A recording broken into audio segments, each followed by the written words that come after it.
Okay. Okay, we're about ready to go. Okay. We were mentioning that there was a first family of the Indianapolis Speedrome as far as racing and supporting racing. That would be the Tunny family, which has had something in the range of 7 or 8 drivers of various types through 1963, including Mark, who has turned out to be one of the most interesting ones in the recent past. And Mark, your racing gets more interesting when you're fighting one of your own family member. Between you and Ben and Jesse and Austin, and sometimes even your own father. Yeah, we try to keep it, pretty clean for the most part. Nothing like what my dad and Uncle Bill used to drive like. They were really rough on each other back in the day. As far as me and my cousins, Ben, Jesse, and Austin, we roll together pretty well. We don't tear each other up too bad. Not often. We try not to. Now that we have our heated moments once in a while. I think I've yelled at Ben a couple times, and I think Jesse's been mad at me before and stuff, but nothing like the sparks that flew between my dad and Uncle back in the day. Yeah, because since you were at some of those races and you saw what Bruce and Bill Jr. did to each other. Yeah, me and Ben were usually sitting together, and it was kind of every time our dads got next to each other, we were best friends, but we were definitely rooting for our dads, and it was still good at Thanksgiving, but my dad and uncle really beat up each other pretty good on the racetrack. Does a male member of the Tunny family have any choice other than to be a race driver in the Indianapolis Speedrome? At this point, I don't think so. It's just a small town or small time type of racing that we do, and it's been around a long time. And as much involved as my family's been, even if I wasn't into racing as much as I am, I would want to be a part of it, because it's something to be a part of that's really great that not many people can say they've been a part of. Why do you drive a race car at the Speedrome? I don't know. The prestige of it, I guess, for short track racing, short track figure eight. I back in the day, I've watched when I was a kid my dad go to other tracks, and some of the other guys like Dawsey and Mike St. John go to other tracks, and they were just the guys to beat, even at any track they went to, and they came from Speedrome. Speedrome just seemed like they put out the best in the country.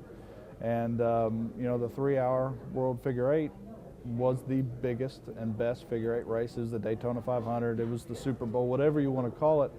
And it was something I always wanted to be a part of and accomplish a win in any of those races at Speedrome or at other tracks, and call Speedrome my home track. There are 2 things that make a race driver, especially a Tunny, miserable. One is losing, and the other one is not being able to race. You've gone through both of those. You had back problems. Yep. You had to sit out the better part of a season. Yep. 2009, I had some major back issues, hurt myself at work, and it's getting worse and worse, but I was in the points battle with Jack Dawsey for the late model track championship, and it was hard to push through, but it was kind of funny was in the car, I didn't have any back pain at all. Just the way the seat sat and being strapped in, I was fine. In a long race, I would start to get a little bit wore out and stuff, but I wanted to push through because I wanted to get that track championship. I wanted to be, with the likes of Dawsey and my dad and St. John and stuff. I wanted that, and I was able to win the championship that year, and unfortunately I had to sit out the 3-hour. That was pretty tough to do. You mentioned something that is the hallmark of your success in recent years: long races. 100-lap race is not a long race to Mark Tunny. No, but I like the big races. There's so many things that happen in a long race. The 3-hour has been terrible to me, except for the past couple of years. I don't think I could figure that race out for the long time, but for the most part, the long races I think is where I excel in. I watched my dad, like in the 2000s and stuff, when I was helping him on his crew. I was a teenager. the long races, he would just shine.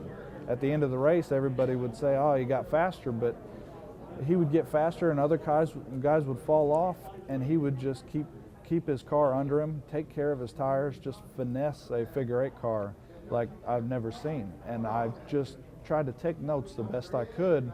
And, you know, the short figure-8s, like 50 lappers or less, they are a whole bunch of fun, and it's just go, go, go, go, go. But the long races, they seem like the race evolves into something else towards the end, and I try to be there at the end, and I have a good shot at winning those big events. I remember there was a race at the Speedrome the last couple of years. It was a 90-minute race. Yeah. And you kind of sat there for a couple of moments, and then suddenly you were gone. Yeah. It was actually my first race back from of the season. Dad put me in his car and said, hey, you want to run this race? 5,000 to win, and it was on big 3-hour tires. I think almost 30 cars showed up for that race. It was a really, really prestigious event, the first race of that. And I wasn't the fastest car at the beginning. I don't even think I made the trophy dash in qualifying. But the longer the race went, it just kept getting better and better, and it's definitely a top on my win list. I love that race. I actually watched a part of it the other day on the TV. Now, the Tunny family is a family where the racing traditions are handed down from generation to another. At least it would seem to be that way. Have you learned all of your dad Bruce's tricks?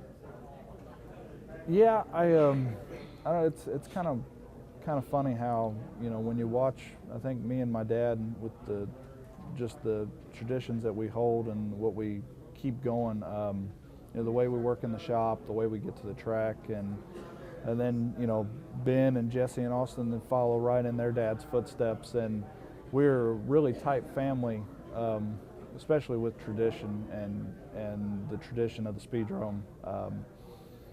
We try to do, you know, I try to follow what my dad did, and they try to follow what their dad did, and there's a definite line between the two of us family, but when we all come together, we're just one solid unit of a family.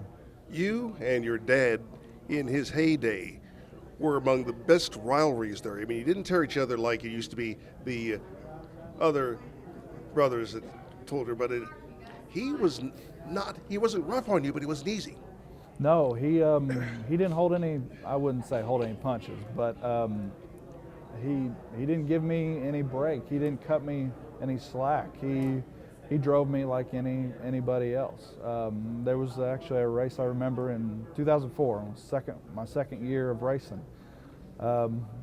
He always had to start in the back because his average finish was in the top, so he always started in the back from every race. Same thing with Jack Dawsey and all them other really good guys. So I started about mid-pack, towards the front, I think, and I got up into the lead, and Dad was catching me, just catching me, and I went to one side of a lap car, and he snookered me and went by both of us. And he could have backed down and, you know, let me keep the spot and stuff, but he just powered on by me like he was anybody. But I wanted it that way. I didn't want to be handed anything. I wanted to, you know, follow him and learn from him, and then eventually beat him.